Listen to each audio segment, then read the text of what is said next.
de cómo serían las diferentes capilares del tejido. La que sigue, por favor. Y por último tenemos lo que es la hipodermis, la cual esta va a ser la capa que se encuentra con mayor profundidad de la piel. Esta se encuentra formada por lo que es el tejido adiposo, por eso se puede destacar en el esquema que podemos observar ahora sí que diferenciando la dermis de la hipodermis, se puede observar como tal el tejido adiposo destaca muy por encima de la dermis, y es ahora sí que relativamente fácil de identificar. El grosor de esta hipodermis va a variar dependiendo de las zonas del cuerpo y del estado nutricional que tenga ahora sí que la especie. Esta grasa ahora sí que tiene como objetivo ser la reserva enérgica a largo plazo de la especie. Esta capa de grasa subcutánea no solo actúa como tal, como un aislante térmico, sino que también ayuda a amortiguar ahora sí que los órganos principales que se encuentran en contacto, ahora sí que, bueno, en contacto directo con lo que es la hipodermis. La que sigue, por favor. Y ahora, tomando en cuenta, también, como mencioné con anterioridad, también se presentan ciertos anexos, ahora sí que del sistema tegumentario, tanto para las especies que vamos a analizar. La primera de estas es el tejido piloso, bueno, el cabello. Esto que se va a encontrar, esto se va a originar en los folículos pilosos que se van a encontrar como anexados en la parte de la epidermis, ahora sí que varía dependiendo del individuo. También se van a encontrar lo que son uñas, garras y por demás. Estos van a ser una cubierta laminar que es dura como tal, y esta se encuentra localizada en la parte dorsal de la falange, en el caso de los humanos en lo de los dedos, y en el caso de las aves como tal va a ser originada ahora sí que en las garras, y este también se origina en la epidermis. En la parte de la dermis vamos a mencionar grandes rasgos, la que es la glándula sudorípara y la glándula sebácea. La glándula sudorípara, esto lo que va a hacer es producir secreciones acuosas, que esto lo que van a hacer es enfriar la piel y van a eliminar sustancias excedentes tales como la urea y las sales. Y la glándula sebácea, la cual estos se van a secretar una sustancia que es como tipo oleosa o como tipo grasa, que tiene como función principal, va a lubricar la piel ahora sí que el individuo, y tenemos un esquema general de cómo serían las partes de los anexos de este sistema tegumentario, destacando ahora sí que el pelo. La que sigue, por favor.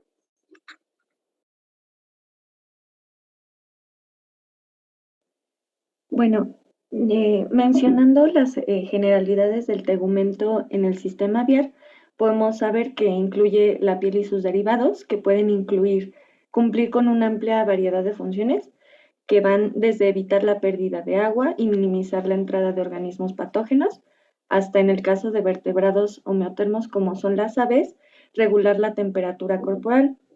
La estructura básica de la piel de las aves es muy similar a la del resto de los vertebrados, ya que está constituida por la epidermis y la dermis, que se adhiere a las estructuras subyacentes como el músculo y el hueso por medio de la hipodermis, también conocida como subcutis. En este sistema tegumentario hay derivados como el pico, las uñas, las escamas, las plumas, las almohadillas plantares, y es necesario decir que las aves no presentan glándulas, tanto sudoríparas como sebáceas, como en los mamíferos, pero sí presentan una glándula que es muy característica de ellas, sobre todo las acuáticas, llamada la glándula uropígea, que sí se ha considerado como una análoga a las glándulas sebáceas, pero eh, digamos que es aparte. Y bueno, más adelante les explicaré más a detalle de este sistema. Por lo mientras pasaremos con los antecedentes.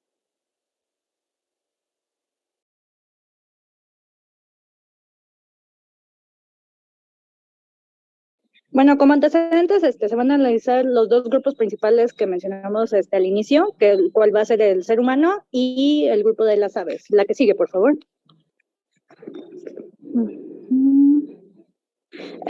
Como componente principal, el ser humano o la especie Homo sapiens es un organismo que en general se destaca por ser un organismo que en particular es un bípedo, y esto es debido a que presenta articulaciones superiores útiles que les permite ahora sí que tener una posición erguida. Este es capaz, bueno, contiene ahora sí que mm, la presencia de vello o pelo corporal, ahora sí que prácticamente escaso. También como tal posee una simetría bilateral, y cuenta con una anatomía y fisiología que presenta ahora sí que dimorfismo sexual, como ahora sí que es prácticamente sencillo identificar quién es un individuo ahora sí que masculino y quién es un individuo femenino. El periodo de gestación que llega a haber para estas especies ahora sí que para que presente descendencia es aproximadamente 9 meses, ahora sí que depende del individuo como tal, pueden ser un poco más o un poco menos. También, como particular, tiene un sistema nervioso central en donde se encuentran en manera principal los órganos principales de los sentidos y vías de comunicación. Ahora sí que otra característica particular es que el ser humano tiene la facilidad del habla y del razonamiento bastante desarrollado y dentro de ahora sí que lo que se le considera el cráneo es lo que se encuentra el cerebro, lo que prácticamente funciona como una máquina, ahora sí que para comprender a mayor detalle, que tenga un proceso de razonamiento y lo que lo destaca ahora sí que de varios individuos. La que sigue, por favor. Bueno, las aves son animales vertebrados de sangre caliente o homeotermos, perdón. Tienen 4 extremidades y se mantienen solo sobre las extremidades posteriores, mientras que las extremidades anteriores están modificadas como alas que les permiten como tal volar. Al igual que justo muchas características anatómicas, tienen adaptaciones precisamente para volar, aunque no todas vuelan. Una característica importante es que los huesos de todas las especies de aves son huecos, comunicando con los sacos aéreos y proporcionando ligereza a la hora de volar. Tienen el esternón muy desarrollado y reforzado con una placa llamada quilla, debido a que en este se insertan los huesos y músculos que dan lugar al vuelo del ave. Y bueno, tienen el cuerpo recubierto de plumas, que es una de sus características principales y esenciales. Un pico córneo sin dientes y las morfologías de todos sus picos son muy diversas dependiendo del ave, dependiendo de la especie, como lo decimos. El tamaño puede ser sus tamaños varían, pueden ser desde 6.4 centímetros hasta 2.74 metros, como la avestruz. Destacan por su inteligencia, por su capacidad de comunicación con señales visuales, llamadas, sonidos, cantos y por la capacidad de transmisión cultural de conocimientos a las nuevas generaciones.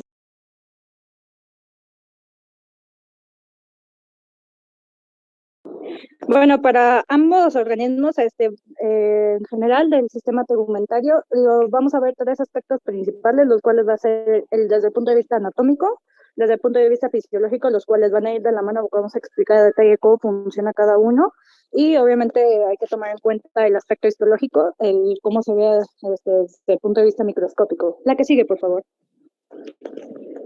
Primero que todo, para el Homo sapiens, ahora sí que hay que mencionar la piel, la cual esta es, debido al epitelio que presenta, esta va a ser impermeable. También lo que tiene es que para poder realizar sus funciones especializadas, la piel tiene que tener ciertos requerimientos, que se lo van a brindar diversos tejidos. Primero que todo, como mencioné, debe ser impermeable, esto se le otorga su epitelio, también va a requerir una resistencia mecánica, lo cual va a ser proporcionado por un entramado de apoyo que se encuentra en la matriz extracelular, la cual va a ser segregada por ciertos fibroblastos. También va a requerir de la irrigación sanguínea para el transporte de sustancias, lo cual, como fue mencionado en la introducción, va a ser por medio de las vénulas arteriolas y los capilares que se encuentran en la parte de la dermis, ahora sí que de los vasos sanguíneos. Estos vasos sanguíneos apenas, además de esto, van a ser la vía de acceso de ciertas células inmunitarias para la piel. También hay fibras nerviosas que son requeridas para poder transmitir información hacia el sistema nervioso central y poder distribuir señales en dirección opuesta, por ejemplo, hacia las glándulas y los músculos que se ubican también en la piel. La que sigue, por favor. Ajá, ahí está. Ahora, ya mencioné un poquito acerca de la epidermis, en particular, ahora sí que para el ser humano, la epidermis va a presentar un epitelio pluriestratificado, cuyas células van a recibir el nombre de queratinocitos debido a que estas se encuentran especializadas para producir queratina, las cuales van a ser proteínas que se encuentran en los filamentos intermedios. Esto lo que va a hacer es que se va a subdividir en varios grupos, los cuales van a ser la capa córnea, el estrato lúcido, el estrato granuloso, el estrato espinoso y el estrato germinativo.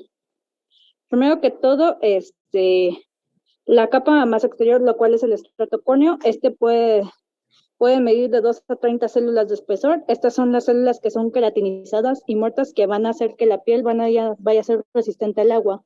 La segunda y tercera capa es lo que va a consistir el estrato granuloso y el estrato lúcido, las cuales van a contener células que todavía no se encuentran queratinizadas, pero estas células lo que van a hacer es que son empujadas ahora sí que hacia el exterior y vienen hacia la superficie. Y la última capa, la cual es la más relevante, es la del estrato germinativo. Estas células son activas a nivel mitótico y tienen la capacidad de reproducir. Debido a que estas células están vivas, por lo tanto hacen que sea, ahora sí que el centro de fabricación para la piel creciente. Como podemos observar en la figura número 13, ahora sí que es un corte transversal de cómo serían las capas de la epidermis del ser humano, utilizando ahora sí que la técnica de hematoxilina eosina, destacando con claridad cuál es la capa córnea, el estrato lúcido, el estrato granuloso, el estrato espinoso y el estrato germinativo, y por último, hasta muy, muy, muy abajo, lo que es la dermis. La que sigue, por favor. Ahora, como tal, la epidermis presenta 4 principales tipos de células, los cuales también se van a encontrar lo que es en la parte del estrato espinoso, es donde mayor parte se van a destacar. La primera ya la mencioné con anterioridad, son los queratinocitos. Estos lo que van a hacer es que se originan en el estrato epidérmico basal. Estos, al dejar ese estrato, los queratinocitos van a cumplir lo que son 2 funciones principales. La primera de ellas es, ahora sí que producir queratina, ahora sí para manifestar. Y segunda, lo que van a hacer es formar una barrera que va que va a ir en contra así que del agua que se encuentra en la epidermis. La segunda, y todas ya también la mencioné con anterioridad, van a ser los melanocitos. Esta lo que es una célula dendrítica que se encuentra dispersa entre las células del estrato basal. Se le llama célula dendrítica, esto en particular porque el cuerpo celular redondeado, que se sitúa en el estrato basal, lo que va a hacer es emitir, así que ciertas prolongaciones que son larguísimas entre los queratinocitos del estrato espinoso. Pero bueno, lo siguiente, ahora sí que son las células de Langerhans, las cuales van a ser células que son presentadoras de antígenos, que tienen un aspecto igual forma dendrítico, que se encuentran.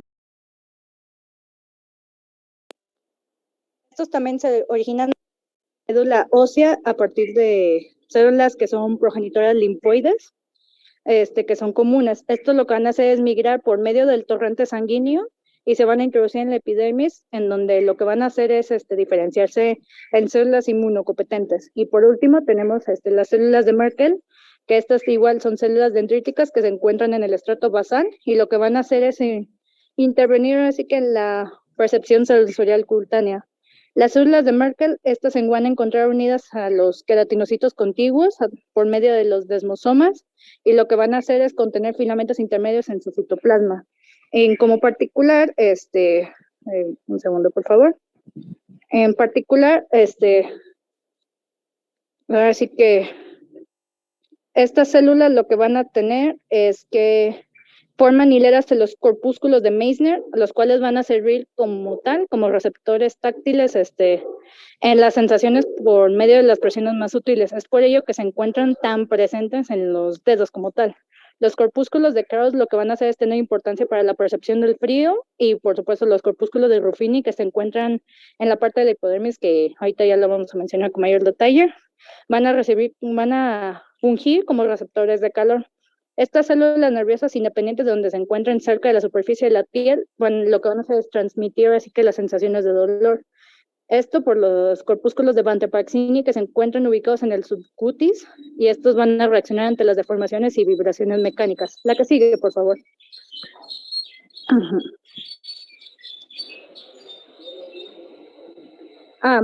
Seguimos con lo que es la dermis. Esta capa en particular se compone de su propio suministro de sangre, y por esto es que se presentan estructuras bastante complejas. Este tejido conectivo está hecho en fibras de colágeno, que también lo que van a hacer es que se encuentran en la dermis y esto van a ayudar a brindar lo que es la elasticidad de la piel y su fuerza. Y esto también se divide en dos regiones principales, lo cuales son la dermis reticular y la dermis papilar. Tomando en cuenta esto, la dermis papilar, la cual es un tejido ahora sí que conjuntivo laxo, se encuentra ubicado justo de inmediato por debajo de la epidermis. Estos haces de colágenos de esta parte no son tan gruesos como los de la porción reticular, pero esta red como tal va a tener moléculas de colágeno, las cuales van a ser de tipo 2, de tipo 1 y de tipo 3. Y por el segundo lugar tenemos lo que es la dermis reticular, la cual va a ser más abundante y esto se va a caracterizar por los gruesos haces que van a ser muy irregulares de las fibras colágenas, en su mayoría de tipo 1, y estas fibras elásticas como tal son menos delicadas, por lo tanto son más resistentes. Estas no se encuentran orientadas al azar, sino estas lo que van a hacer es ahora sí que formar líneas regulares de tensión. Estos van a ser filiformes y ser, bueno, debido a que es una red irregular, lo que tiene la dermis papilar sí que es relativamente delgada, y esta va a incluir sustancia de las papilas y las crestas dérmicas. También va a contener los vasos sanguíneos, que lo que van a hacer es irrigar a la epidermis, pero no sé, ahora sí que como tal no se van a introducir en ella. También van a contener así que las prolongaciones nerviosas que terminan en la dermis, o estos van a perforar la lámina basal de la epidermis para introducirse en el compartimento epitelial. Como ya mencioné, es más profunda la dermis reticular. Esto es debido a que se presenta una capa de tejido adiposo, el que se va a llamar panículo adiposo, que tiene un espesor variable. Esta capa lo que va a hacer es cumplir con una función importante de almacenamiento de energía y va a servir como un aislante. Esta capa y su tejido conjuntivo laxo se le va a asociar a lo que es la hipodermis y la fase o lo que se conoce como la fase subcutánea. La que sigue, por favor.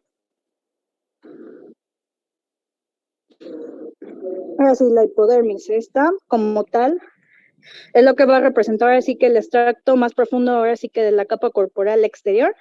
Este se encuentra compuesto por un tejido conjuntivo laxo y no representa ahora sí que como tal una delimitación pronunciada con el cutis.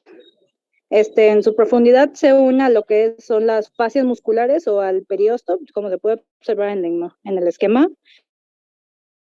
Esto lo que va a permitir es dejar al lado muy pocos lugares en general del cuerpo, en la totalidad de la hipodermis, para poder almacenar lo que es el tejido adiposo, lo cual es, como ya mencioné con anterioridad, va a cumplir con las funciones aislantes de almacenamiento y van a ser modeladoras. La que sigue, por favor.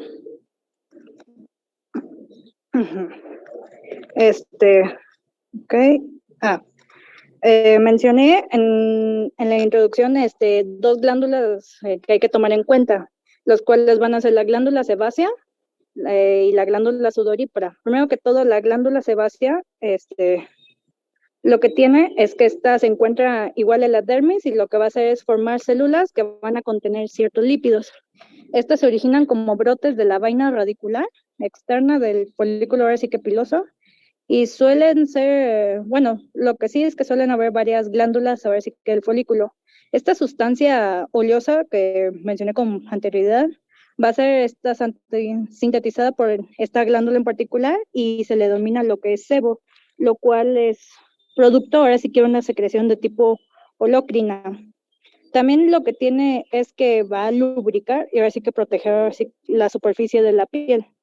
Ahora, para la parte de las glándulas sudoríparas, esta es una glándula que se puede presentar como tubular, que está enrollada y esta se va a encontrar ubicada ahora sí que en la dermis reticular y ligeramente por debajo de la hipodermis. Lo que tiene es que está formada así que por largos y delgados tubos que se encuentran cerrados por el extremo inferior, en donde ahora sí que van a formar como una especie de ovillo.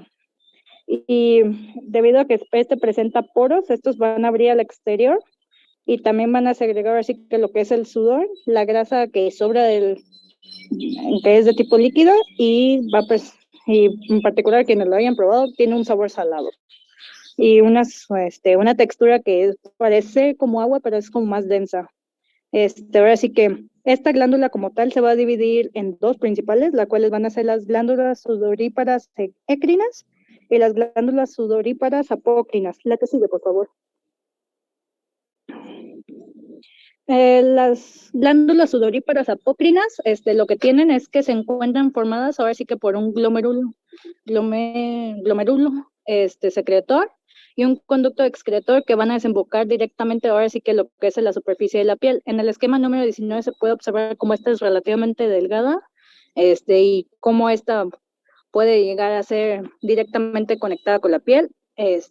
La glándula sudorípara écrina lo que tiene es que se va a desembocar así que en el folículo pilosebáceo, y esta lo que va a hacer es que va a salir al exterior con su contenido y junto con el sebo. Una en particular que hay que destacar, aunque no se le considere directamente, es lo que son las glándulas mamarias. Esta se encuentra formada ahora sí que por tejido conjuntivo y el tejido mamario, y lo que va a hacer es contener ahora sí que glándulas que lo que van a hacer es producir leche mamaria para cuando, ahora sí que para cuando tenga, bueno, para cuando tenga su descendencia. La que sigue, por favor. Hablando de tejidos anexos, hay que destacar la presencia de las uñas en el ser humano, la cual esta uña en particular es una estructura ahora sí que anexa de la piel que se encuentra localizada en las regiones distales de los miembros. Lo que tiene en particular es que se encuentra formada principalmente por células muertas endurecidas y estas van a contener queratina. Esta uña está conformada por 7 elementos principales, los cuales tanto a nivel macroscópico como a nivel microscópico podemos presentar, lo cual la primera de ellas va a ser la matriz, la cual se va a ubicar en la parte donde se origina la uña. Esta lo que tiene es que se va a encontrar situada debajo de la piel o en su parte inferior. Y luego tenemos lo que es el eponquio, lo cual va a ser la estrecha franja del pliegue de la piel, que en apariencia parece terminar en la base del cuerpo unguial, a veces se le puede conocer como cutícula. Luego tenemos el paroniquio, lo cual va a ser la estrecha franja del pliegue de la piel, el que se encuentra en los costados de la uña. Y luego tenemos lo que es el hiponiquio, lo cual va a ser un tejido que se encuentra ubicado justo por debajo del borde libre de la uña. Lo que va a hacer es que constituye como tal un sello importante e impermeable como tal, que lo que va a hacer es proteger el lecho unguial de ahora sí que infecciones de tipo en general, tanto bacteriana, viral, etcétera. Luego tenemos lo que es el cuerpo unguial, lo cual va a ser la estructura córnea, que normalmente la gente coloquialmente se le conoce como uña. Es una porción dura y translúcida que está compuesta ahora sí que de queratina. Tenemos lo que es el lecho unguial, el cual va a ser el tejido conectivo adherente que se encuentra justo por debajo de la uña, y se va a encontrar conectada con el dedo. Por último tenemos lo que es la lúnula, la cual va a ser la parte blanquecina que se forma como una media luna que casi siempre se observa en la base del cuerpo unguial. No todos los dedos lo presentan de manera visible. Esta es lo que va a ser la parte final de la matriz, y por lo tanto es una parte visible de la uña que está viva. El resto del cuerpo unguial se compone ahora sí que de células muertas. La que sigue, por favor. Ahora sí que mencionar el folículo piloso, hay que mencionar lo que es el cabello. Como tal, el folículo piloso es una invaginación directa de la epidermis en la que se forma el pelo. Ahora sí que su aspecto histológico como tal va a variar dependiendo de la fase de crecimiento o la fase de reposo ahora sí que del cabello. Este folículo piloso se va a dividir en 3 segmentos. El primero de ellos va a ser el infundíbulo, el cual se va a extender desde el orificio superficial del folículo hasta la altura en la que se desemboca en su glándula sebácea anexa. Luego tenemos lo que es el istmo, el cual se va a extender desde el infundíbulo hasta la altura donde se encuentra la inserción del músculo erector del pelo. Y por último tenemos lo que es el segmento inferior, en el cual en el folículo de crecimiento es aproximadamente de un diámetro casi uniforme, excepto en la base donde se va a expandir para formar lo que es el bulbo. Estos pelos están compuestos ahora sí que por células queratinizadas que se van a desarrollar a partir de folículos pilosos, de ahí el nombre.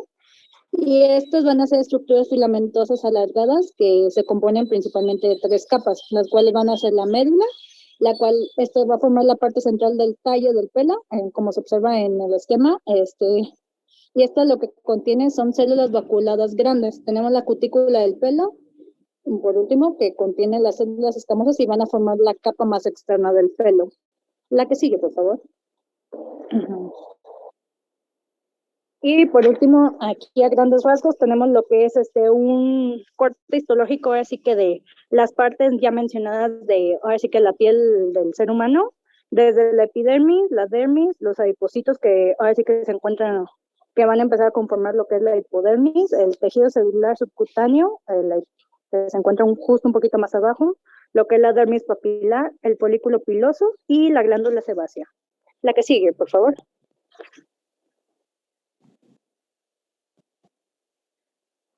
Perfecto. Ahora comenzaré a explicarles lo que es el sistema tegumentario en las aves. En general, el tegumento o piel en las aves es muy delgada.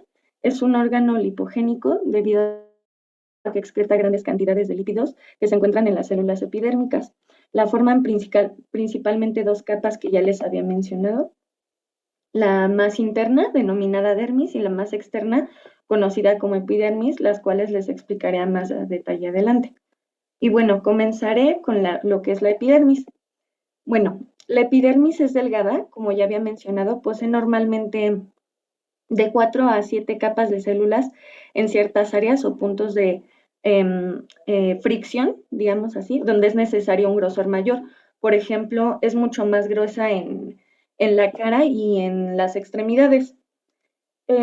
Como tal, la epidermis consta de 4 capas, que es el estrato basal, un estrato intermedio, que tiene células espinosas o escamosas, llamadas así porque tienen puentes intercelulares o desmosomas que le dan una forma de tipo poligonales de escamas.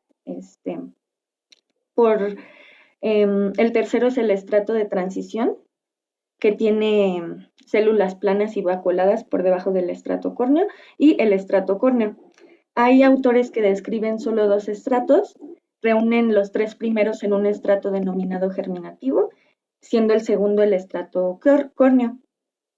Y bueno, como tal, la epidermis en las especies aviares sintetiza triglicéridos, fosfolípidos, ácidos grasos, monogliceroles y diglicéridos, que en conjunto con la secreción de la glándula uropigeal, que les explicaré más adelante, forman un sebo que tiene funciones inmunológicas.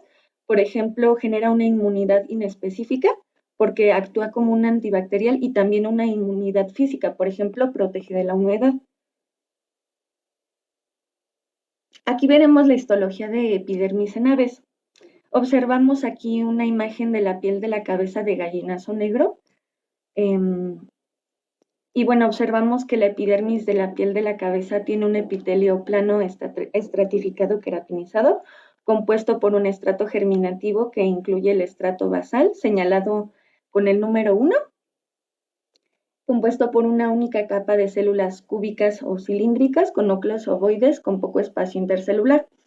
También observamos gránulos de melanina en el citoplasma, que nos está señalando justo la flechita amarilla. La capa intermedia, marcada con el número 2, que se observan está compuesta de células grandes de núcleos ovalados o redondos con citoplasma basofílico.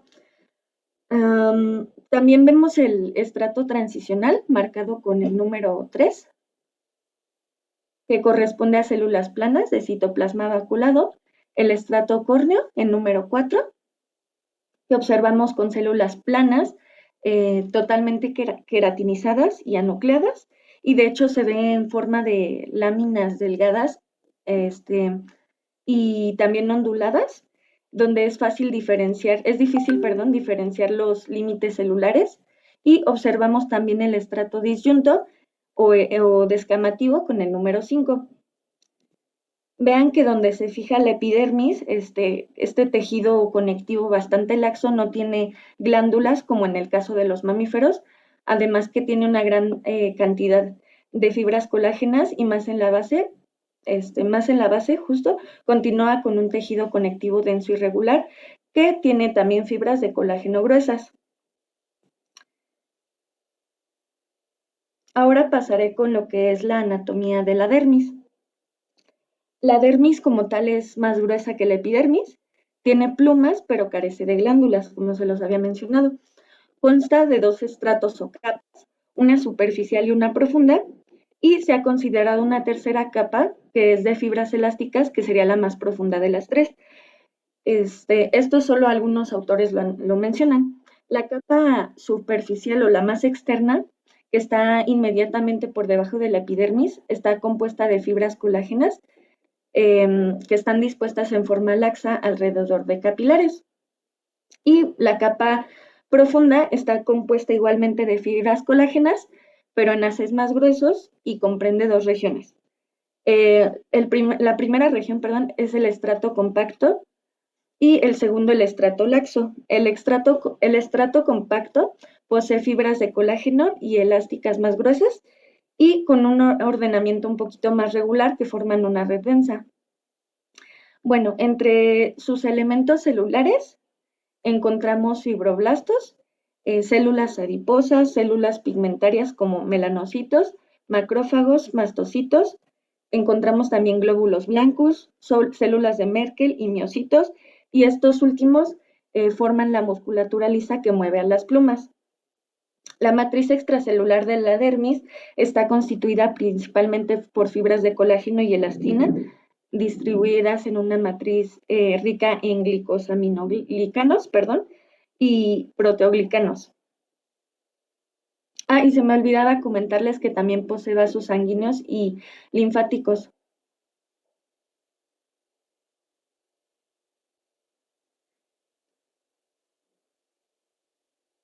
Ok, aquí observamos un corte justo de la piel de la cabeza de la misma especie que les había comentado, el gallinazo negro. Observamos básicamente el tejido conectivo laxo con el número 1, el tejido conectivo denso irregular y fibras de colágeno en este espacio. Los vasos sanguíneos, sí se ve mi marcador, ¿verdad? Sí. Los vasos sanguíneos con el número 3 y folículos plumosos, que más adelante también veremos, aquí en el número 4. Ok, respecto a las plumas, que sin duda es una característica, si no es que la más característica, la más representativa de las aves, básicamente son una formación de la epidermis y forman una capa densa que cubre casi toda la totalidad de las aves y les sirve como un aislante, un protector frente al frío, también frente al agua, y está relacionado con la termorregulación. Básicamente esta cubierta plumosa está formada por las plumas que cubren al ave y el plumaje es el conjunto de esas plumas que cubren una parte en particular. Hay áreas que poseen plumas, que son la mayoría, que es la mayoría del cuerpo del ave, y otras que no. Una pluma, aquí vemos esta figura de la estructura de la pluma del ave, está formada básicamente por una estructura central llamada cañón o cálamo. No, perdón, me equivoqué porque la estructura central se llama cañón y la parte central del cañón es el cálamo. El resto es el raquis y del raquis salen ramificaciones paralelas llamadas barbas, de las cuales salen dos hileras de ramitas más pequeñas que son las barbillas. Y bueno, es interesante saber cómo se forman las plumas y su histología. Básicamente, las plumas se implantan a través de folículos que tienen aspecto de tubos y orientados oblicuamente en la dermis. La pared folicular es una pluma, la pared folicular de una pluma, en desarrollo, está revestida por un estrato córneo y un estrato germinativo subyacente rodeado por tejido conectivo. Y bueno, el collar epidérmico es un anillo grueso de células epidérmicas en la base del folículo que básicamente va a dar origen a la pluma. Y esta rodea la papila dérmica que origina la pulpa de la pluma. Corresponde a un tejido muy vascularizado en este caso. En esta figura, en este corte, podemos observar el folículo plumoso de la piel de la cabeza. Justo en el número 1 vemos el epitelio folicular, el estrato córneo lo vemos en el número 2, la pulpa de la pluma la vemos en esta zona, que sería el número 3, y las células de tallo de la de barba es este, el 4. Ok. Ahora, como les había mencionado, a comparación de los mamíferos, las aves no tienen glándulas sudoríparas y sebáceas, pero tienen una glándula muy importante que es la glándula uropigia, que básicamente es un órgano sebáceo. Y bueno, esta glándula uropigia se le llama también glándula de aceite o glándula limpiadora y es un órgano sebáceo que se encuentra ubicado dorsalmente a las últimas vértebras sacras o muy cerquita de la cola. De hecho, aquí podemos ver la imagen de su localización. Y bueno, esta glándula es muy variable en cuanto a su forma y tamaño y el mayor desarrollo de este órgano ocurre en las aves acuáticas. Por ejemplo, aquí puse un GIF de los patos. Cuando, cuando ellos se acercan a la colita, regularmente justo están sacando las excreciones de esta glándula y las esparcen por todo el plumaje. Bueno, regresando, la función de esta glándula oropigia es producir un aceite que impermeabiliza las plumas, también las puede abrillantar, las protege, perdón, de las temperaturas extremas, ayuda a la producción de precursores de la vitamina D y tiene cierta función antimicrobiana. Y como les había comentado, pues las aves estimulan esta glándula con su piquito para poder obtener este aceite y esta excreción que básicamente van a esparcir por todo su plumaje. Y básicamente la excreción está compuesta de ácidos grasos, ésteres y ceras. De hecho, también producen ciertos compuestos volátiles que sirven para reconocer a los miembros de una misma especie y manada y para camuflarse frente a la presencia de depredadores durante el periodo reproductivo. Un dato interesante que vi es que ciertas investigaciones han visto que esta secreción de esta glándula uropigia ayuda con la identificación del sexo de las aves a través de radiaciones ultravioletas que no son visibles al ojo humano.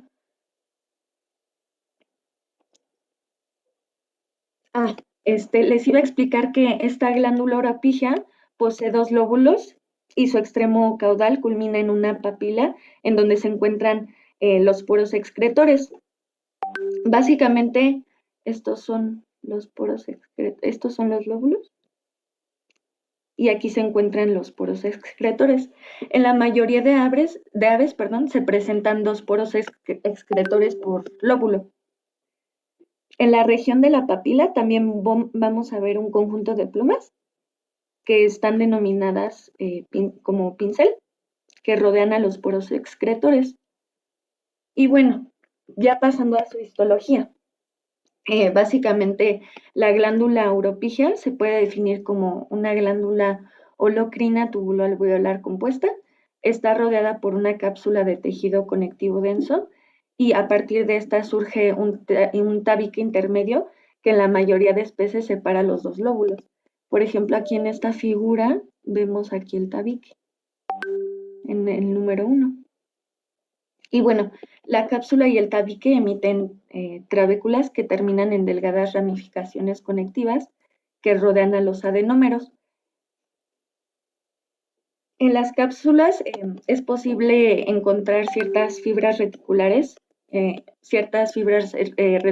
y elásticas y algunas fibras musculares lisas y ciertos vasos sanguíneos, mientras que en el tabique interlobular y en el tejido que rodea los adenómeros, solo se observan fibras reticulares y algunas fibras elásticas. Y bueno, explicando estas imágenes histológicas, en esta básicamente estamos viendo la glándula uropigia de flamenco austral. En el número 1 vemos el tabique que separa los lóbulos. En el interior de estos lóbulos se encuentran los adenómeros tubuloalveolares, aquí los vemos, y aquí dentro podemos observar la secreción. En la figura, En esta figura podemos ver la glándula igual, uropigia de flamenco, pero a diferente aumento, y se observan 3 regiones diferentes con diferente morfología.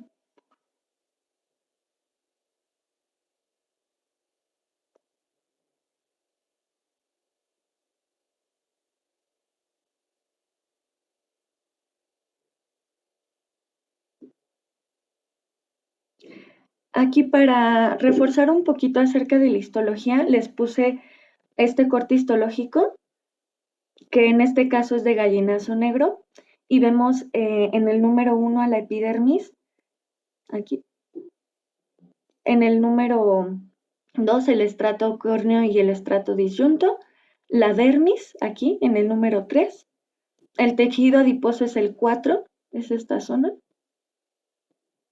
los acinos, que son el número 5, no, los acinos son estos,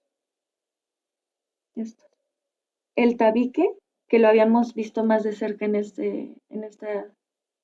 este corte, que aquí están, es el número 7, y los tabiques del tejido conectivo. Aquí pusimos una tabla justo de las comparaciones acerca del humano y de las aves. Son básicamente conclusiones muy puntuales para que se entiendan bien las diferencias, y voy a proceder a decírselas. En el caso del tegumento de las aves, se presenta un plumaje que les permite volar.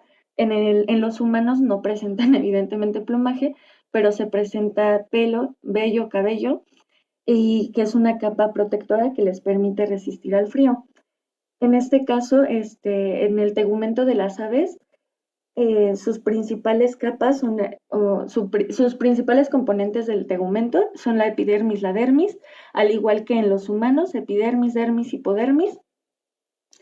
El punto muy importante que les mencioné varias veces, que las aves no presentan glándulas ni sudoríparas ni sebáceas, y poseen la glándula uropigial. Y en el caso de los humanos se presenta en la dermis las glándulas sudoríparas, la ecrina y apocrina, y las sebáceas. En este caso, pues carece de esta glándula uropigial, que bueno, en realidad digamos que la glándula uropigial es análoga a las glándulas sebáceas en mamíferos y en el humano. Pues como pudieron observar y como les comenté, en las aves hay una epidermis muy fina y laxa que es propensa a ser desgarrada, y en el caso de los humanos es resistente, flexible y ligeramente más gruesa que en el caso de las aves. En las aves se presenta poca cantidad de vasos sanguíneos y nervios. Es por eso que no vemos, por ejemplo, a las aves sangrar demasiado, a comparación de los humanos, que sí presentan una gran cantidad de vasos sanguíneos en la dermis y provoca un flujo constante en los vasos sanguíneos, y por eso es que se da más sangrado a comparación de las aves. Y bueno, en el caso de las aves se cuenta con una considerable cantidad de melanina en el estrato basal, y en el caso de los humanos, dependiendo del color presente en la piel, es la cantidad de melanina presente. A mayor cantidad de melanina, más oscura la piel. Estos son nuestros escudos de armas. Nosotras las hicimos como tipo collage. Y bueno, en mi caso quería mostrarles que me gusta mucho la micología también, me gusta el laboratorio, considero que soy más persona, o bióloga, perdón, de laboratorio que de campo, me gusta mucho el sistema inmune. Me empezó a llamar mucho la atención la biología por los felinos. El lince, de hecho, es mi animal favorito. Este es mi gato, que es mi vida entera. Me gusta mucho la danza aérea. Aparte de la biología, me gusta mucho la música. Tengo 2 proyectos, apenas tuvimos este conciertillo. Y me gusta también el arte. Por ejemplo, aquí les muestro una pintura de mi pintor favorito, que se llama Guillermo de Lorca, y está muy padre.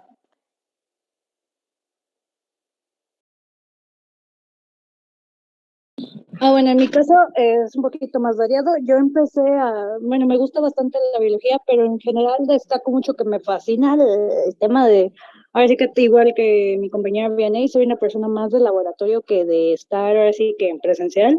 Mi materia favorita hasta la fecha y la razón por la que me metí en primera instancia a estudiar biología es genética. Ahora sí que es lo que me llama, es lo que me ha querido llamar desde que tengo, yo creo que 10 años, 9, o sea, prácticamente la he transvivido. Una de las cosas que también me ha gustado bastante durante ese camino de ir practicando, ahora sí que, bueno, ir aprendiendo parte de la ciencia, es ahora sí que la construcción a modelos a escala, la cual me ha ayudado mucho para cuando he hecho cortes histológicos, o, bueno, no cortes histológicos, tinciones y por demás, se me da mucho el manejar a microescala. También otra de las cosas que más me fascina y lo tengo de toda la vida igual es el dibujo, los cuales los tres dibujos que se muestran ahí son ahora sí que míos, los tres, se me da mucho ahora sí que el dibujo de caricatura, el dibujo de gis y ahora sí que dibujo de ciertas especies de plantas. También me ha fascinado mucho el tema de lo que son las flores y los cactus. De hecho, tengo ahora sí que toda una colección de suculentos ahí en mi casa. Y también tengo ahora sí que un hobby muy grande por leer en general. Mis géneros favoritos suelen ser, irónicamente, misterio y terror, en los cuales ahí son varios de mis libros favoritos de toda la vida. Y yo creo que prácticamente eso sería todo. La que sigue, por favor. Ay, no, ya. Aquí está nuestra bibliografía. Y bueno, esto es todo por nuestra parte. Muchas gracias por la atención. Gracias, compañeras. Bueno, hubo detallitos, ¿verdad? Que ahí nos faltaron, pero en general quedó muy bien la presentación. Este, bueno, en sí, pues, como saben ustedes, ¿verdad? Esto de la biología es complejo. Entonces, pues comparar, ¿verdad? Muchas partes de las aves involucra, ¿verdad? Más estructuras, ¿verdad? Así como, por ejemplo, se fijaron que nosotros como mamíferos tenemos papilas dérmicas, pero las aves no poseen papilas dérmicas, ¿verdad? También cuando vemos, perdón, un tejido nervioso, vamos a ver los corpúsculos que se localizan dentro de la dermis, ¿verdad? Donde están los nervios, lo que da sensibilidad, lo que sus compañeras mencionaron, de los corpúsculos de Pacini, los corpúsculos de Ruffini, ¿verdad? Y bueno, todavía más estructuras, ¿verdad? Porque las aves, pues, son muy diversas, ¿verdad? Entonces, algunas pueden tener espolones, cascos, ¿verdad? También pueden tener las bolsas estas que llegan a inflar, ¿verdad? Para atraer a sus hembras, los machos hacen eso, ¿verdad? Crestas, ¿verdad? Carúnculas, barbas, también tienen glándulas del oído, glándulas cloacales o de ventilación, ¿verdad? Pues las garras y las escamas. Entonces, pues vean, es muy, muy complejo, ¿verdad? Además de otras estructuras que se llaman ramfotecas y podotecas, que son porciones de la piel que se están fusionando, que se combinan, ¿verdad? En el caso de la ramfoteca, para cubrir la parte de la conexión del pico, ¿verdad? Con la cabeza del ave, y la podoteca, el cambio, ¿verdad? Del cuerpo cubierto de plumas hacia el cuerpo cubierto de escamas, en el caso de las patas de las aves, ¿verdad? Entonces, muy bien, muchachas. No sé si alguna de sus compañeros tenga alguna duda, algún comentario. Profe, Tu yo sí actividad. tengo un comentario. Ajá, comentario.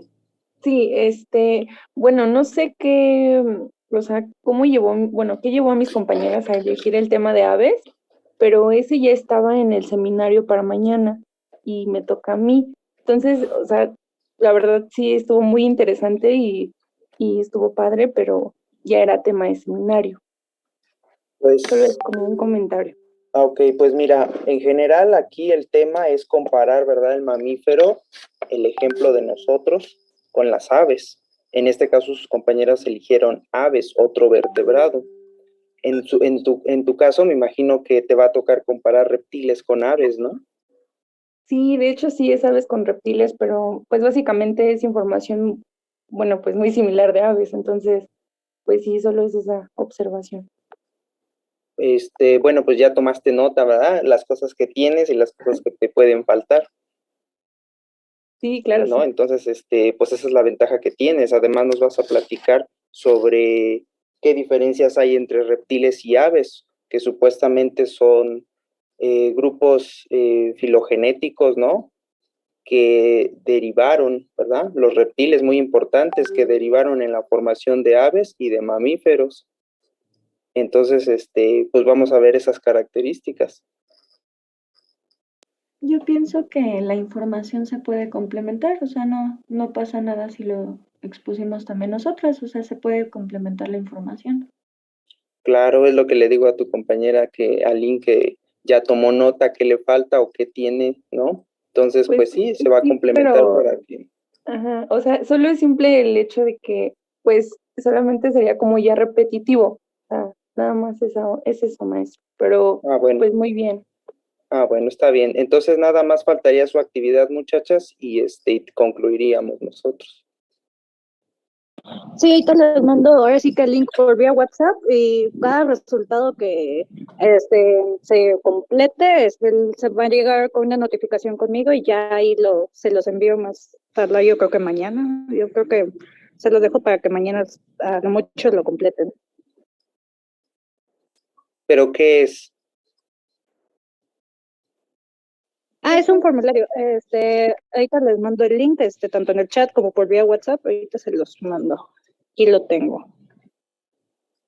Aquí Que te lo está. contesten Ya el lo. día de hoy, para que lo envíes mañana a más tardar.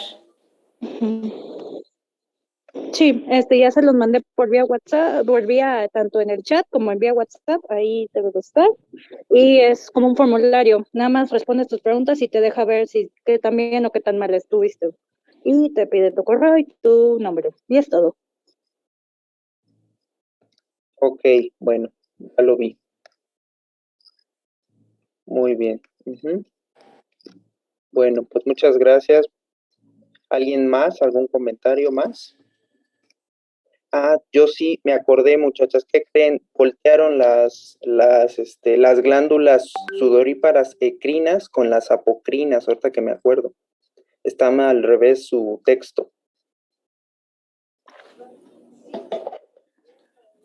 Ok, lo corrijo, profe, no se preocupe. Eso faltó, eso es lo que les iba a decir, está volteado, pusieron la descripción de las apocrinas en las ecrinas y las ecrinas en las apocrinas.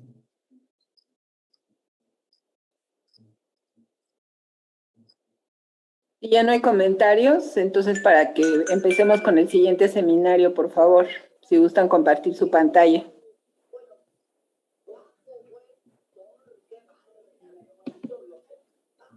Diego. Aquí estoy, mi compañero Mauricio va a compartir la pantalla. Ok. Vale. Muy buenas tardes, compañeros y profesores. Nosotros somos el equipo 7. Estamos conformados por mi compañero Banda Castro Mauricio y su servidor Estrada Hernández Diego. Algo que noté es que, no sé si ahí nos equivocamos o algo así, pero noté que mis compañeros anteriores hicieron una comparación respecto a ambos tipos de vertebrados en escala zoológica. Nosotros, más que una comparación, hablamos moderadamente extensamente sobre el tegumento tanto en peces como en anfibios. Sí nos faltó ese aspecto de comparar unos respecto a los otros. Pero, Y por eso decía comparado. Pero bueno, preséntenlo. Eso también es sí, lo que pasa cuando no se comunican con nosotros para ponernos de acuerdo en cómo va a ser la presentación. Pero inician. ok. Siguiente, por favor. Bueno, la palabra tegumento deriva del latín tegumentum, que significa cobertura. Se considera tegumentos a todos los tejidos que recubren al organismo interna o externamente. Estos tejidos poseen distintas funciones, las cuales varían dependiendo del grupo de organismos del que estemos hablando, pero como ejemplos principales las funciones que tienen son cubrir o tapizar el cuerpo protegiéndolo del medio externo. Esto incluye su ambiente, daño mecánico, daño físico y obviamente todos los patógenos que existen en el medio externo. Síntesis y metabolismo de bioproductos. Esto quiere decir que dentro de los tejidos tegumentarios existen glándulas y otras células que pueden generar o distribuir bioproductos. Alta capacidad de cicatrización y regeneración. Los tejidos tegumentarios tienen la capacidad de regenerarse y recuperarse rápidamente de lesiones o daño mecánico, físico, punzocortante, del que sea. Y comunicación y respuesta al ambiente externo. Como se encuentran en contacto directo con su medio ambiente, estos tejidos tienen la necesidad, o bueno, la capacidad de mandar información al sistema nervioso sobre los cambios o eventos o sucesos que se hayan dado en relación al contacto con este tejido. La siguiente, por favor. El tegumento en los peces. Ok. Los peces son... No, espérate, regrésate. El tegumento en los peces son... los peces son organismos exclusivamente acuáticos. El tegumento de estos no posee una capa de queratina como la mayoría de los organismos terrestres o como el ejemplo que dio de los mamíferos mi compañera.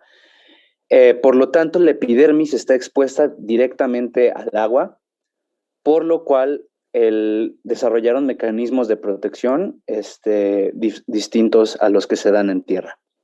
La siguiente, por favor. Ok. Las funciones del tegumento en los peces. Es una efectiva barrera para los patógenos, tanto física, por pues, todas las barreras del tegumento, como química, gracias a la mucosa que vamos a ver más adelante, que se encuentra en la última capa de la epidermis. Tiene una resistencia ante el daño o las lesiones mecánicas.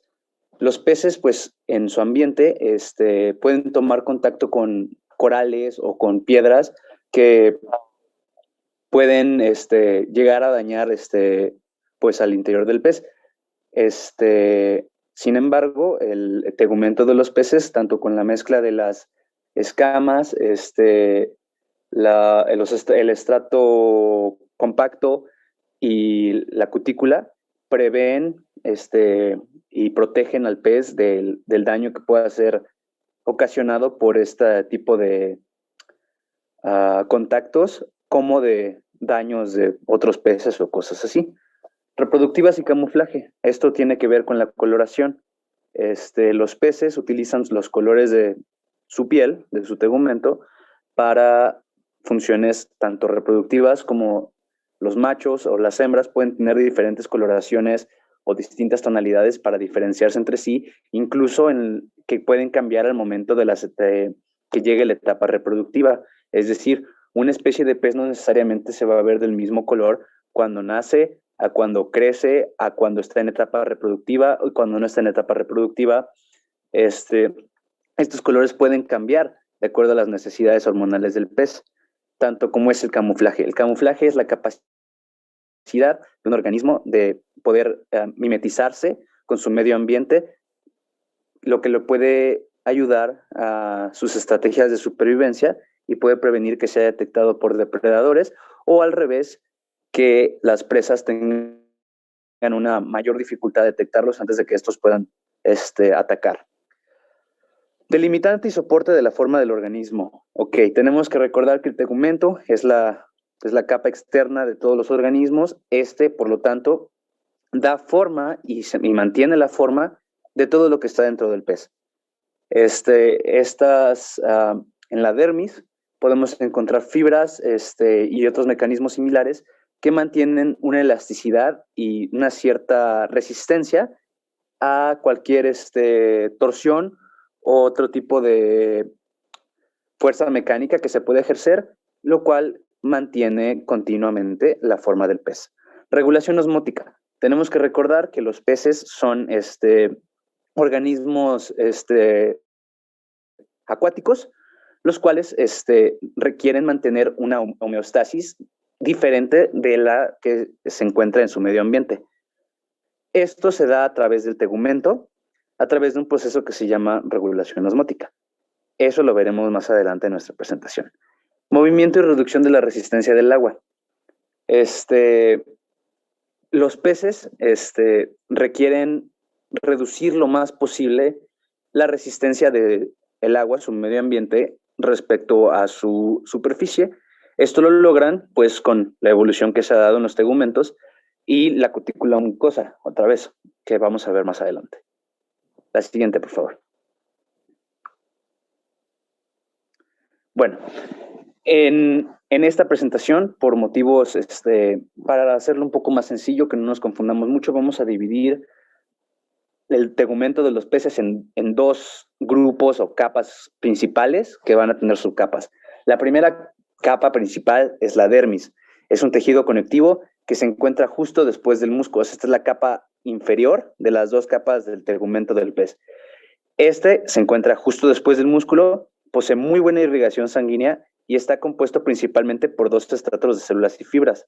El estrato compacto, que es el más inferior, y el estrato esponjoso, que se encuentra más arriba. En el estrato esponjoso podemos encontrar embebidas las escamas y los cromatóforos. Es una, pues como un pequeño resumen, es una red distendida de fibras de colágeno y fibras reticulares, la cual está contigua a la membrana basal, que es la primera capa de la epidermis. Bueno, el último estrato, viéndolo de arriba hacia abajo, o sea, el estrato que está en contacto con los músculos directamente, es la hipodermis. La siguiente, por favor. Bueno, entonces este es un esquema, bueno, una representación de un corte vertical de la dermis del pez. Podemos ver que la capa más inferior es el músculo del pez y la siguiente es la hipodermis. Este es el tejido que se encuentra en contacto directo con los músculos. Está conformado principalmente por tejido conectivo laxo y posee una abundante vascularización. La mayoría de las patologías de la piel fúngicas o bacterianas de los peces se acomodan al nivel de este tejido. Las protecciones mucosas y linfoides se encuentran en partes más superiores. Entonces, usualmente cuando vemos una contaminación patogénica de estos dos tipos de organismos que mencioné, suele darse porque se generó un evento traumático que generó una invasión de estos patógenos hasta este nivel. Este nivel es el menos protegido de todo el tegumento del pez.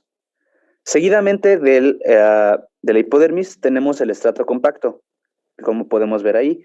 Esta es una densa capa compuesta de bandas de colágeno ortogonales dispuestas una sobre otra. Esta es responsable de la fuerte estructura de la piel. Esta es la capa más resistente del tegumento y es como la que previene los daños más severos al interior del pez. Esta es la encargada de una función similar a las fibras colágenas que tenemos en los mamíferos. Después, arriba de tenemos el estrato esponjoso. Es un tejido más suelto que el estrato compacto, conformado por varias fibras colágenas y reticulares que le otorgan resistencia y consistencia. Ok. En el estrato esponjoso se van a formar las escamas. Este estrato es el responsable de tanto la formación inicial de las escamas como la manutención de la base de estas pegada a este estrato. La siguiente, por favor.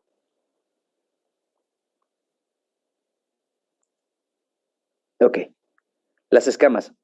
Estas son láminas aplanadas que se forman y se encuentran embebidas a diferentes niveles de la dermis. O sea, exclusivamente encima de en el estrato esponjoso, pero pueden estar a diferentes niveles del estrato esponjoso. Eso es lo que intenté decir ahí. Estas se encuentran debajo de la epidermis. Esto es un error, que yo mismo cometí. Yo pensaba que las escamas eran en la parte más externa del pez y no. Las escamas se encuentran justo entre la dermis y la epidermis. O sea, encima de las escamas todavía hay una capa de células que todavía protegen al pez. Bueno, estas le dan al pez la apariencia de que su piel sea dura en el exterior, ya que la epidermis es transparente. Estas pueden variar enormemente en sus formas, tamaños y composiciones. Sin embargo, se les clasifica en 4 grupos, que en realidad son 3 y el tercero se divide en 2, que son las escamas cosmoideas, las escamas ganoideas, las escamas elasmoideas, que se dividen en cicloideas y tenoideas. Ahí tenemos el hueso laminar, que es la base de la mayoría de las escamas, y una diferenciación básica de las escamas cicloideas y las tenoideas. Eso lo voy a explicar un poquito más en la siguiente.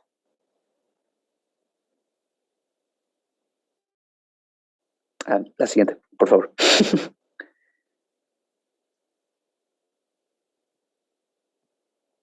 Hola. Ok. Escamas cosmoideas. Estas escamas son grandes y gruesas, con hueso laminar esponjoso vascularizado.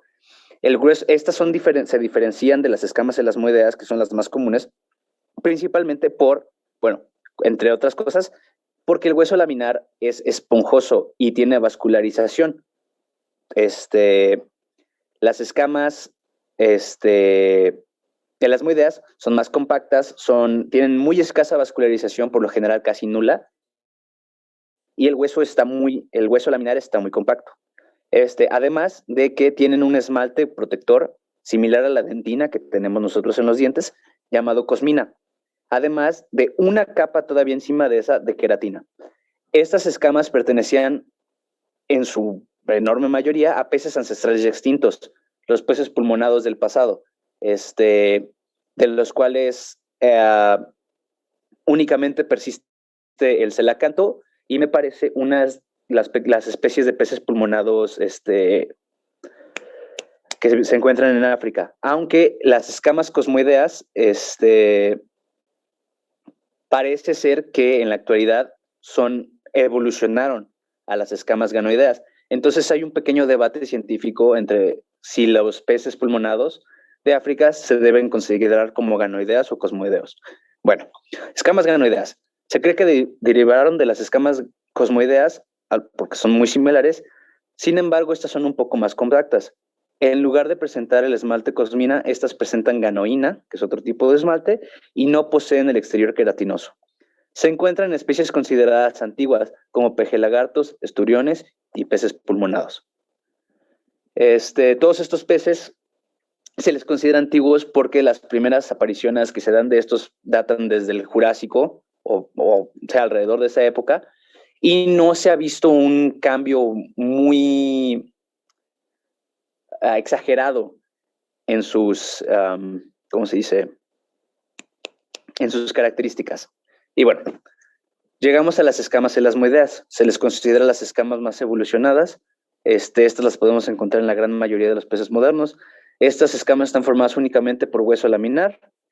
Y cuando estas son lisas, se les denomina cicloideas. Y cuando son rugosas o presentan espinas, se les considera canoideas. ¿Puedes regresar a la anterior?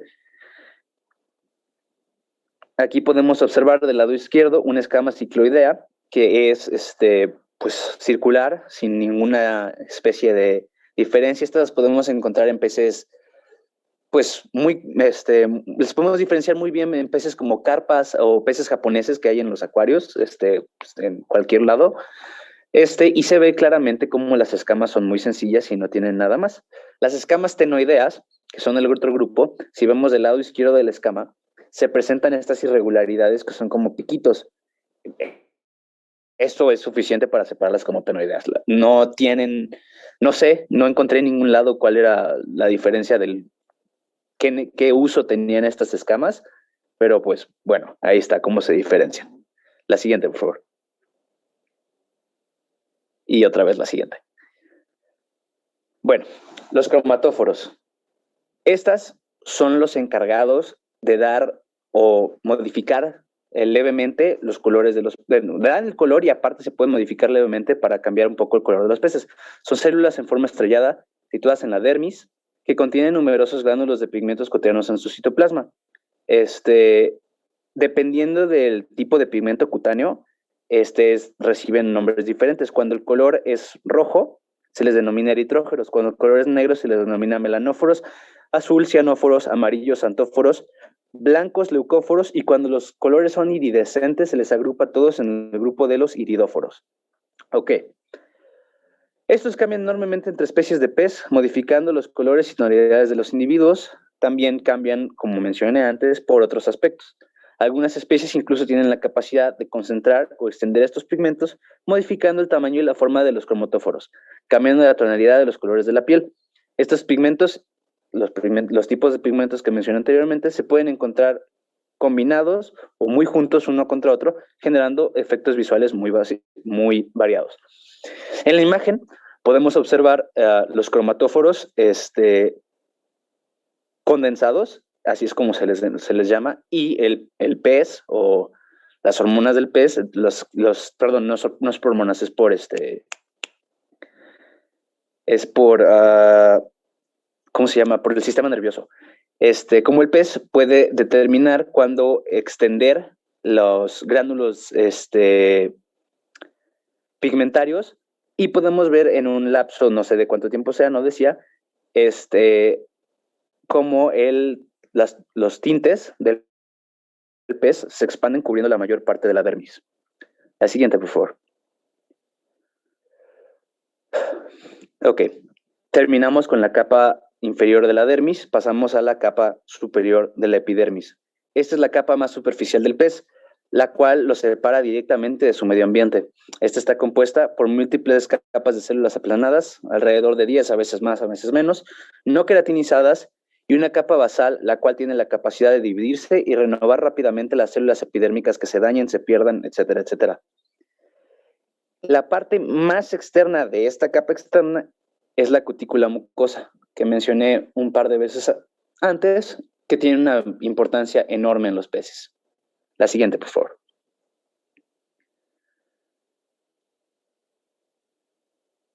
Ok. La capa que está en contacto con las escamas del pez se le denomina lámina, capa o membrana basal. Esta separa la epidermis de la dermis. Las células de esta capa tienen la capacidad de dividirse y de diferenciarse rápida y continuamente en las diferentes células que forman la epidermis superior. Son células pluripotenciales, y tienen el objetivo de poder reemplazar cualquier célula que se pierda o se dañe en la capa exterior. Las células epidérmicas y en masa, ok, son el resto de las 8 o 7 capas de la epidermis son estas células. Bueno, la epidermis es una capa fina y transparente, la cual está formada por un epitelio escamoso estratificado de anchura variable, el cual recubre toda la superficie del cuerpo del pez, incluida cola y aletas. El componente fundamental de la parte superior son las células de Malpighi, que son generalmente redondeadas, excepto en las capas más superficiales donde son horizontales y aplanadas. Su citoplasma está formado esencialmente por la acumulación de largas vacuolas, mitocondrias degeneradas y haces de fibrillas intracelulares. Aquí también se quitó la presentación. ¿Sí me escuchan? Ya no está tu fotografía. ¿Qué pasó, Mauricio? Ya venía inspirado, profesora. Ya sé, no te preocupes, tranquilo. Nada más que te la vuelvan a compartir, porque está la función de compartir pantalla, algo pasó. Mau, ¿estás ahí?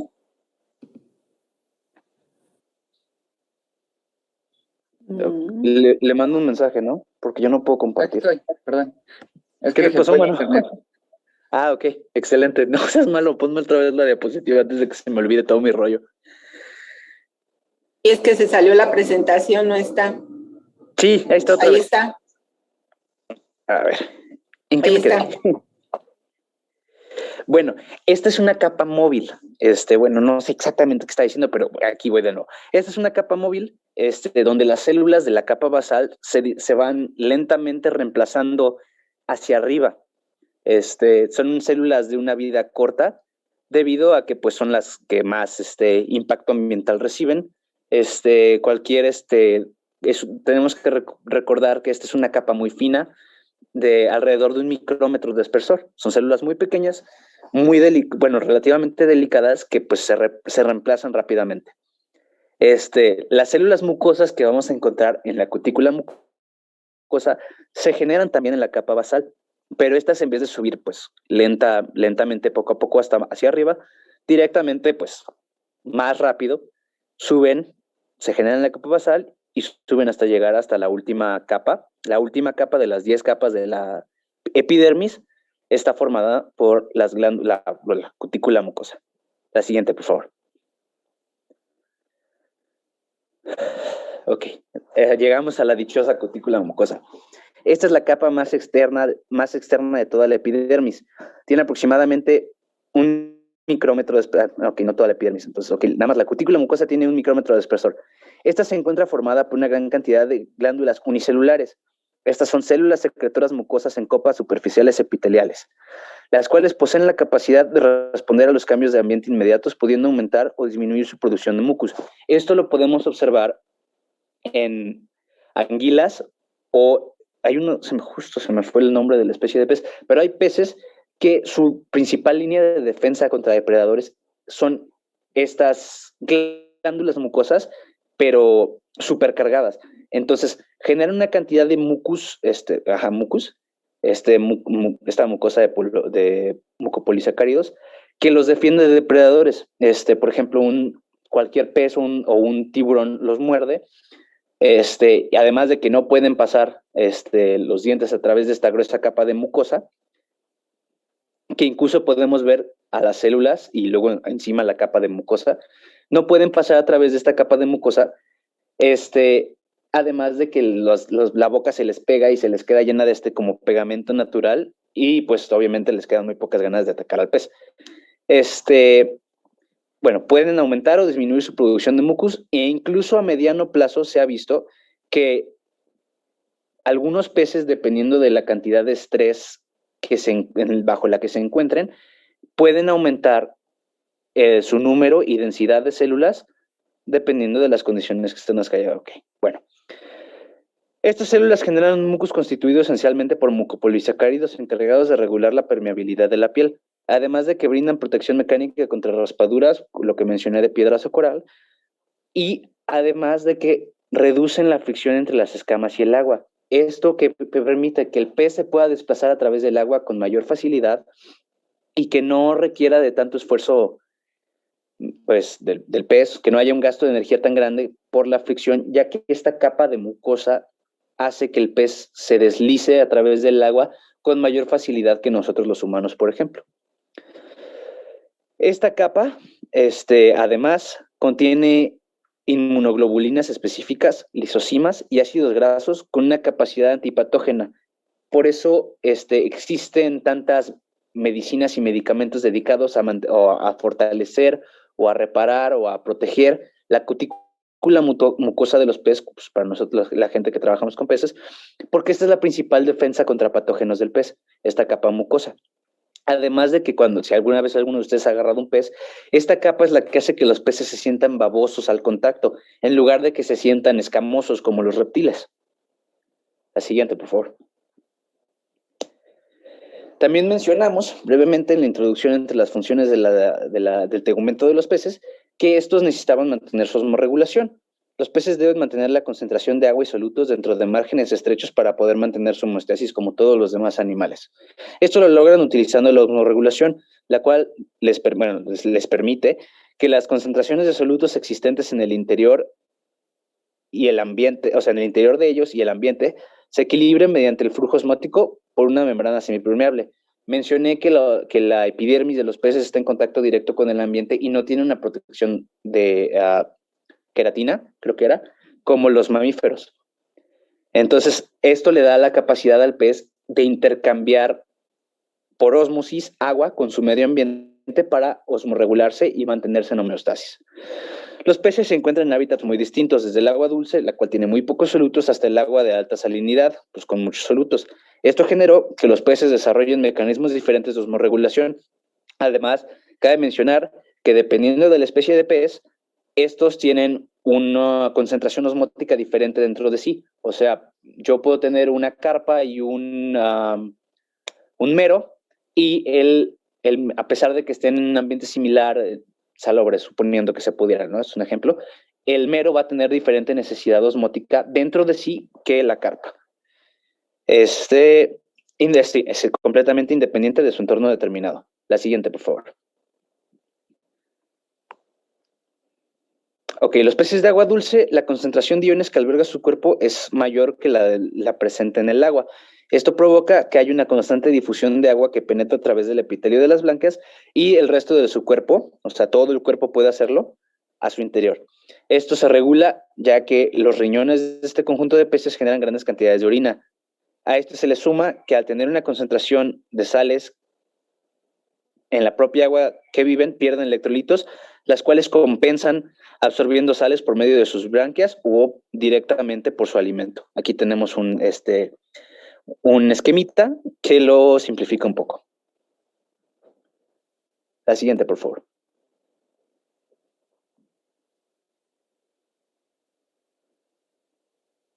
La siguiente, por favor.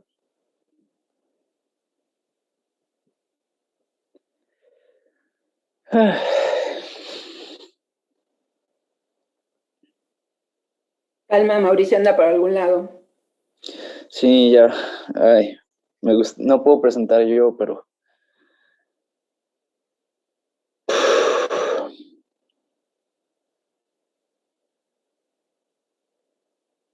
¿Algo le pasó otra vez? Porque hace rato te contestó y ahorita no ha contestado. Sí, no, pero pues no sé cómo hacer, porque, o sea, yo puedo seguir presentando, pero no se van a ver las imágenes. Otra vez se ¿Y le las fue el tienes? internet. Es que yo también las tengo, pero yo no sé cómo presentar desde el teléfono. A ver. Voy a darle a compartir pantalla. Ay, no, aquí no es. Ajá, creo que es aquí. Inténtalo.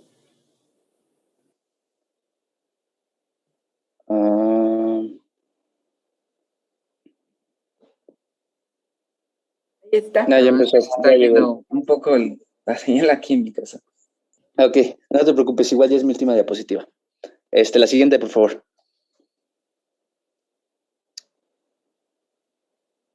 Ok, por fin. Ok, ese fue el mecanismo en los peces de agua dulce. Ok, los peces de agua salada evolucionaron un diferente mecanismo porque su medio es diferente.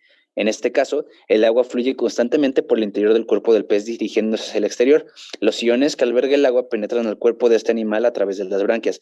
Esto nos puede conducir a un grave problema, que es el riesgo de la pérdida de iones y, por tanto, deshidratación a pesar de que haya agua disponible.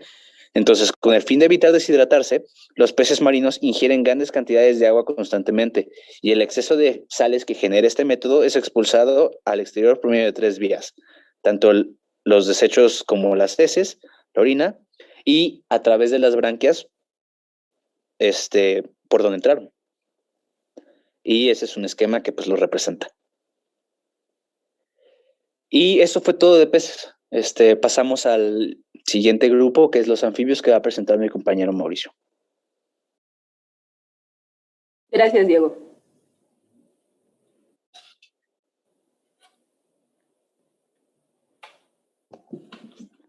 Bueno, buenas tardes, compañeros. Yo les voy a exponer lo que es la parte de anfibios. Los anfibios es un grupo de vertebrados terrestres más antiguos sobre la Tierra. Surgieron hace 370 millones de años aproximadamente, que al tal están constituidos por 3 grandes grupos, que es uno son las ranas y los sapos, el segundo son las salamandras y el tercero son las cecilias. En lo largo de actualmente hay cerca de 6.333 especies de anfibios en el mundo, por lo cual es una especie es un género muy pequeño, pero México cuenta con una gran, con una gran representación de ellos aquí en nuestro continente. De los sapos y ranas en el mundo hay de 6.720 a 6.333, los cuales en México hay una representación de 737. En salamandras tenemos que hay de 652 a 655 especies en el mundo y tenemos una representación de 137. Y de celias hay una representación de 192 a 199 especies y en México tenemos una representación de 12 de ellas.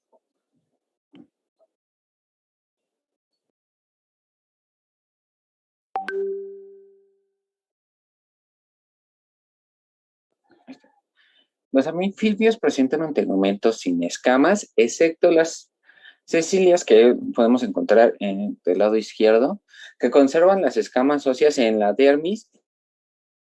Y esto les permite, ya que son de ambiente terrestre, deslizarse sobre su ambiente y que no se lastimen su cuerpo, ya que no presentan patas, sino que se arrastran dentro de sobre y dentro de la tierra.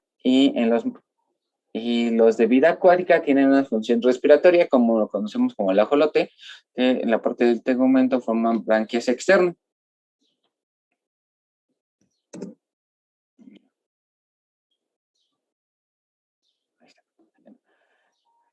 El tegumento en anfibios se divide en dos grandes, bueno, lo vamos a dividir en dos grandes grupos, que es la epidermis y la dermis. Dentro de la epidermis hay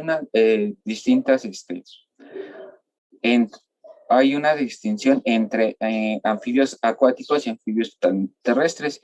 En los anfibios acuáticos encontramos que tiene una cúbica mucosa, una dermis cúbica mucosa, y en los terrestres tienen una epidermis plana débilmente cornificada. En la epidermis encontramos glándulas pluricelulares simples, alvéolos, con células mioepiteliales, mucosas serosas, las cuales pueden producir veneno y otras en general.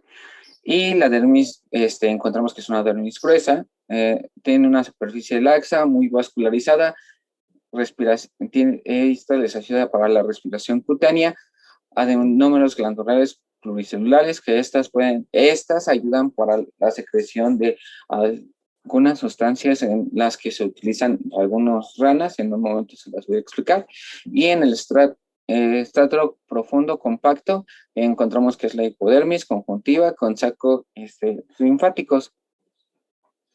Muy bien. La piel de los anfibios es permeable al agua y como tal interviene en la osmorregularización, es decir, el transporte de iones y absorción del agua. También ayuda en la percepción sensorial, defensa química, en la respiración y en menor grado en la termorregulación. Una de las principales funciones del sistema es el establecimiento de una barrera entre organismo y medio ambiente, para mantener así la homeostasis interna, reduciendo así la fricción, rasguños, picaduras y mantenerse a salvo de los depredadores.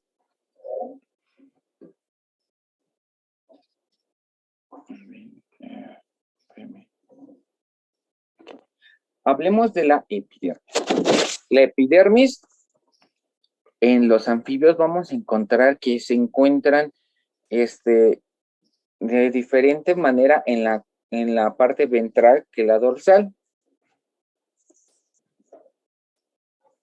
La epidermis consiste en un estrato germinativo formado por una única capa celular sobre la membrana basal. El estrato intermedio, normalmente entre 3 y 8 células de grosor, y el estrato córneo superficial. Este es una descripción general de la epidermis, que es la capa más externa. Esta puede variar dependiendo si se encuentra en la región ventral o en la región dorsal. Bueno, la capa basal de la epidermis es el estrato germinativo que está compuesto por células columnares o cuboidales que migran a la superficie conformando al extracto espinoso y granuloso, y finalmente se queratiniza formando el estrato córneo. Esta es la forma en que se va regenerando la parte exterior de la epidermis, ya que pues, las células mueren en un tiempo de un tiempo, perdón. Este tiempo va variando entre la región dorsal y la región ventral. Tengo que en algunas ranas este tiempo va de 8 a 18 horas y en algunos anfibios va desde 1 a 2 días. Muy bien. En la parte de abajo contamos con dos esquemas que de la epidermis y le voy a mostrar, bueno, encontramos que es el estrato germinativo. Este está localizado sobre la membrana basal y se caracteriza por estar conformado por una sola capa de células cilíndricas. Aquí tenemos el extracto germinativo, que sería este. El extracto espinoso se encuentra formado por 2 o 3 capas de células poliédricas,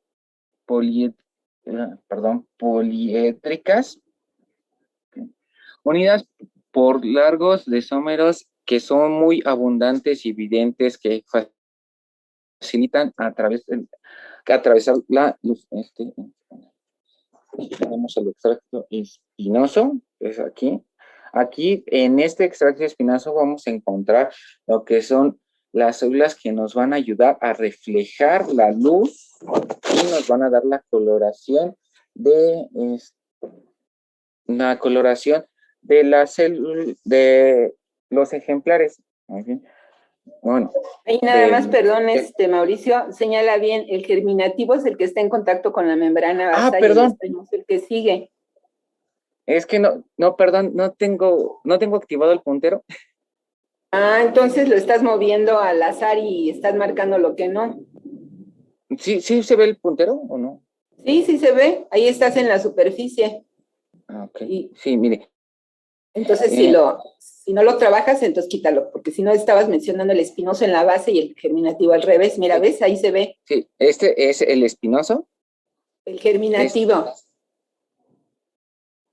Y bueno, es que yo encontré que este era el espinoso.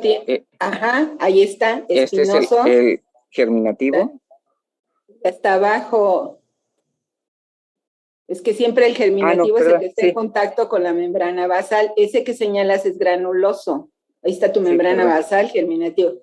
Perdón por interrumpirte, pero pues las estás confundiendo todas. ¿Ahora sí ya? Sí, este es el extracto granuloso, perdón. Continúa. Sí. Bueno, el extracto granuloso está constituido por 2 capas de células poliédricas aplanadas.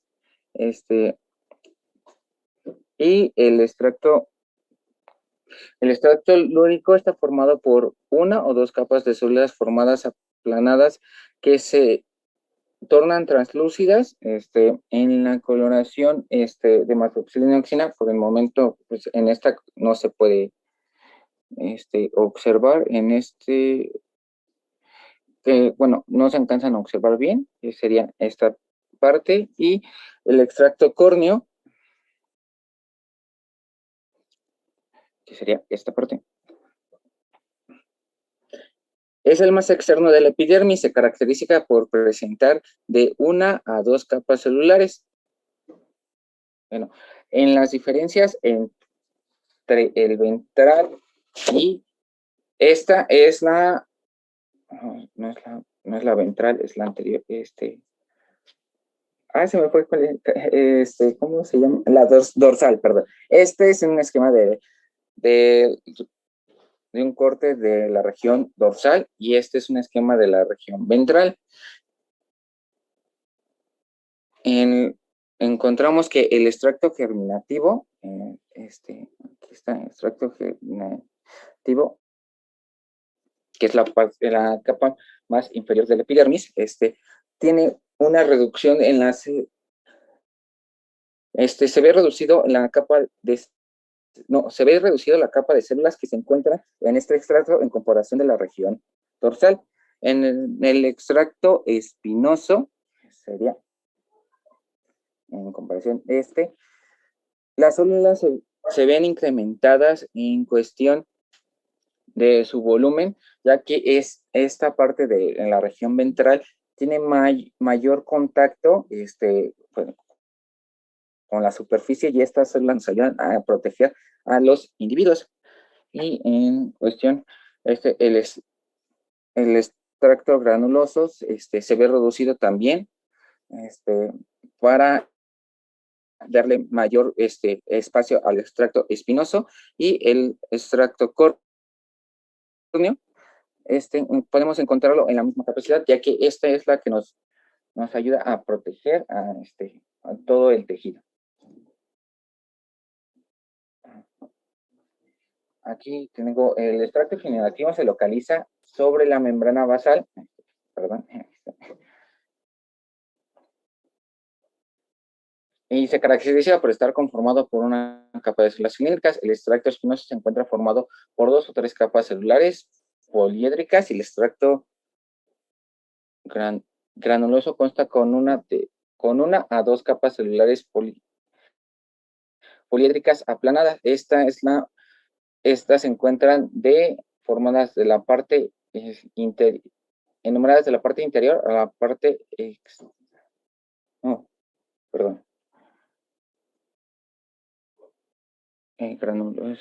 sí, de la parte inferior a la parte exterior.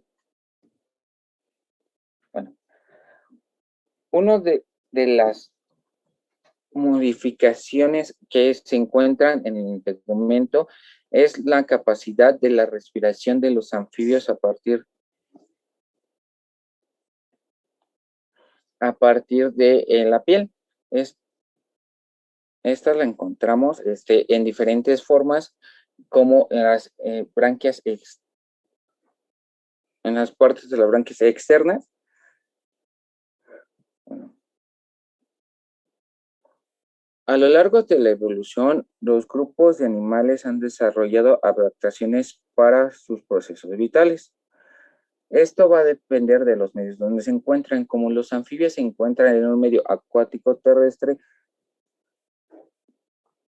generaron una habilidad para poder ayudarse a la respiración. Cuando hablamos de los anfibios, debemos considerar sus 2 fases de vida, en la cual que se encuentran en la fase larvaria dentro del agua, y en la fase adulta se pueden encontrar fuera del agua. Encontramos 2 tipos de braquias: las braquias internas, que se encuentran en su estadio, en algunas se encuentran en su estadio larvario, en otras se encuentran en el estadio adulto, y en las braquias externas, que en unos se encuentran en el estado larvario y en el otro se encuentran durante toda su vida, como la ajolote. Las branquias externas pulmonares se encuentran encaudadas en salamandras y tritones. El tipo de branquias internas se encuentra en la respiración a través de una bomba bucal, bueno, que no viene representada en la ruta, que generalmente genera una corriente respiratoria indireccional hacia el interior de la boca. La faringe atraviesa la faringe para atravesar la cortina de branquias y así llevar al interior los gases de oxígeno y CO2. Según el tipo, se trata de perturbaciones a los costados de la cabeza, llenando proyecciones filamentosas, donde se llevará a cabo el intercambio de gases. Dichas branquias tienen la capacidad de ser móviles hacia adelante y hacia atrás por músculos especializados para ellos. A pesar de su metamorfosis, los anfibios adultos desarrollan pulmones bastante simples, aunque algunas larvas de caudas pueden presentar, como el ajolote, las branquias externas durante toda su vida. A pesar de las branquias y los pulmones son los principales órganos respiratorios de los anfibios, que se han desarrollado otras estrategias para este intercambio de gases. La más importante de estas es la respiración cutánea, llegando a ser incluso más relevante que las otras dos. La característica de esta se encuentra en la piel, son unas porciones de epidermis bastante delgadas para acelerar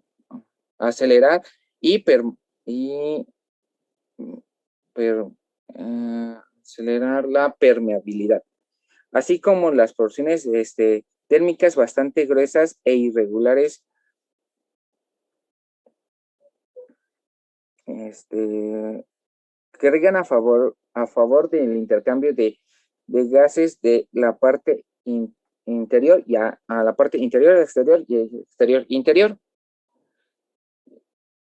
Se desarrolla abundantemente pliegues en la piel para aumentar su porcentaje en la superficie respiratoria.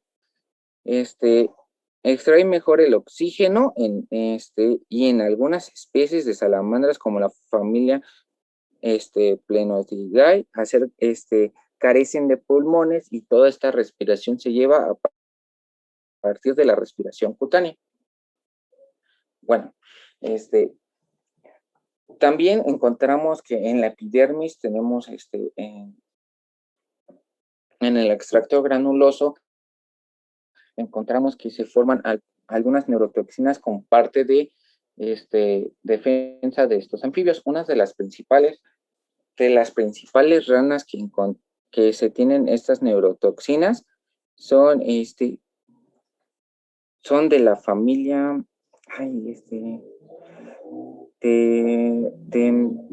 de la familia Dentroblatidae, perdón.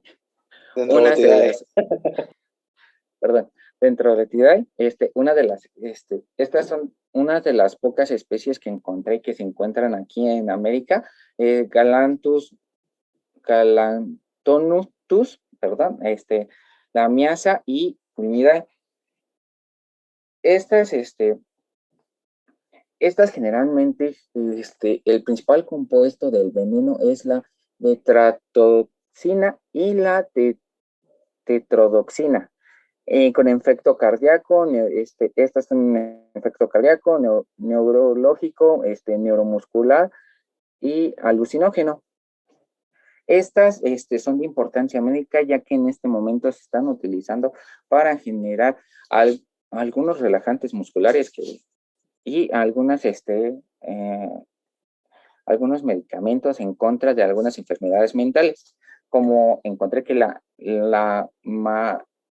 su veneno se está utilizando actualmente en una investigación en contra del Alzheimer. Bueno, y ahora pasemos a la dermis. Está separada del epidermis por una membrana basal. Se describe dos zonas. La externa es la unidad del estrato esponjoso, que se caracteriza por tejidos conjuntivos areolares y que contienen glándulas mucosas, y las glándulas serosas o glanulares y cromatófagos. Y creo que puse muchos perdón. Y el extracto compacto, que se encuentra en el intermedio debajo y es predominante colagenosos, pudiendo las glándulas serosas en proyección dentro de esta zona. Encontramos en la parte de abajo, encontramos la parte de la región dorsal y la parte de la región ventral. Profesora, ¿quiere que siga? Ya son 3 minutos para los 5.